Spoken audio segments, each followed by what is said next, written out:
Iyon, magandang hapon mga katropa. Flex ko lang tong aking sili na namumukadkad ng mga bunga.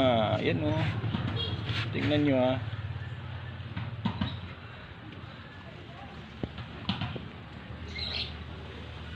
Lapit na siyang mahinog. Oh.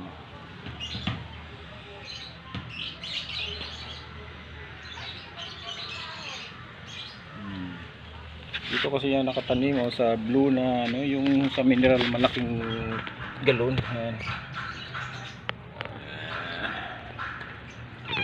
Dami niyang bunga. Parang gusto ko ng mamitas. Alright. Thanks for watching. God bless.